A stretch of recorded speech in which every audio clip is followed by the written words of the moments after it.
আমি জানি যে আমার ছেলের হাতে বটা মোবাইল আমি 300 টাকা দিয়ে তার বাবা কিনে দিছিল একটা বাটা মোবাইল। এই মোবাইলটা চালাইতো সে যদি টাচ মোবাইল যদি না থাকে তো সে এইগুলো ছড়াইলো কিভাবে? আপনারা এই জিনিসটা আপনারা একটু তদন্ত করেন, তাই আপনারা পাইবেন।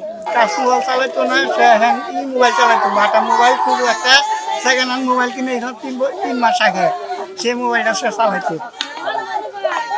এছাড়া কোনো ভাই বড় মোবাইল চালাইছে না।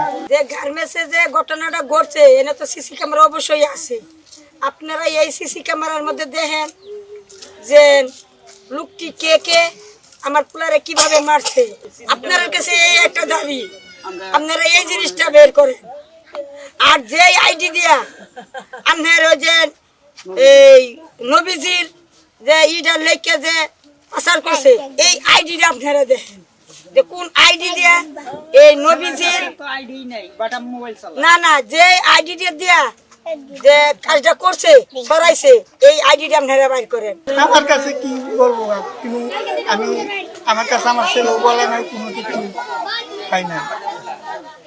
যে ছেলে যে আইসে গেছে ভালো আইসে ভালো গেছে, কোনো কিছু বলা নাই যে বাবা আমার সাথে এইটা কোনো কিছু আমার সাথে বলা নাই। দয়া করে ওই যে কোম্পানির যে সিসি ক্যামেরাটা এটা আপনারা একটু চেক করুন, চেক করে দেখুন এটা কি রহস্যটা, এটা রহস্যটা দেখুন, এটা কেমনে কি হইলো, আমার ছেলে কোন কারণে মরলো, এটা আমি একটা সুস্থ বিচার চাই। আমি আর কোনো কিছু চাই না।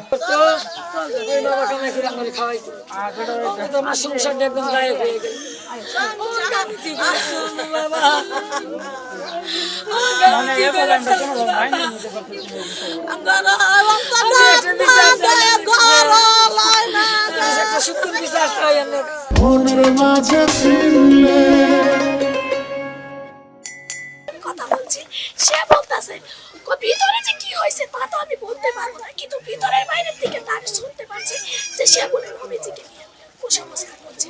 তখন বলছি সে একটা হিন্দু লোক হইয়া বাংলাদেশের মধ্যে এভাবে তো আমরা হলো মানে ওরা হলো নিরহ লোক, ওরা কি ভাবো যে এই কথাটি বলতে, কিন্তু ওরকে চাপের সৃষ্টি করে মেরে ওরে বাইরে নিয়ে আসে, ওকে আগুন দিয়ে পুড়ে তার কুসংস্কার বানাইছে যে সে নবীজিকে গাল দিচ্ছে।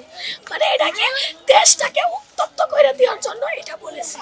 কিন্তু আমার ভাই শিক্ষিত ছিল, বিয়ে পাস ছিল, আর মুখে সে যদি বাসায় যদি থাকছে তার শুধু হাতটাই বা বাংলা থাকছে এভাবে রাখছে, সে খালি হাসি ছাড়া একটা মুশকি হাসি দিত, সে কোনো সময় প্রতিবাদ করতো না। অনেক একটা ভালো ছেলে ছিল, আমরা দেখলে মাথাটা তল বাজাতো। তো আমরা ইসলাম ধর্মের মধ্যে আমার ছেলে বাড়িতে এলে কইতো যে তুমি 2টা সূরা কও, আমি শুনি, কইতো আমি ওইটি জানি, আমাদের বই পড়ছি।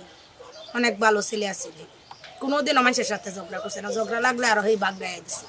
আমাদের যে মুসলমান ছেলে আছে তাদের সাথে লেখাপড়া করছো, আমারও ব্যবসায়ী বাজারে, তা আমি যতটুকু জানতাম আর কি, আমাদের সাথে কোনোদিন কোনো খারাপ আচরণ হয়েছে না, আমরা জানা মতে কোনো খারাপ দেখিনি।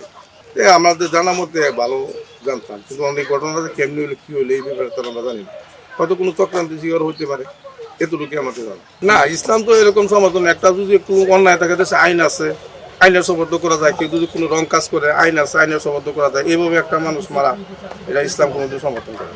আর এটা আমরা কথা হলো যে এটা আমরা সুস্থ একটা বিচার চাই।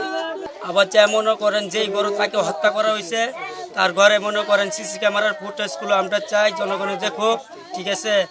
মানুষ এমনি যে পিটায় আমার লাইফে আমি দেখছি না, তো একটা গরু এমনি পিটাইবে না। সে তো একটা শিক্ষিত ছিল, আর তার মনে তো হিন্দু, সে তো একটা ভয় আছে, হয়তো এটা কোম্পানির ভিতরে কোনো কিছু কারণ আছে এর জন্য করছে। এটা আপনারা তদন্ত করে দেন কেরা করছে, তাদের আমরা মৃত্যুদণ্ড সাজা আছে, কিন্তু এভাবে মারাটা আমরা কিছুতে মেনে নিতে পারতেছি না। ও আইনের কাছে যাইতো।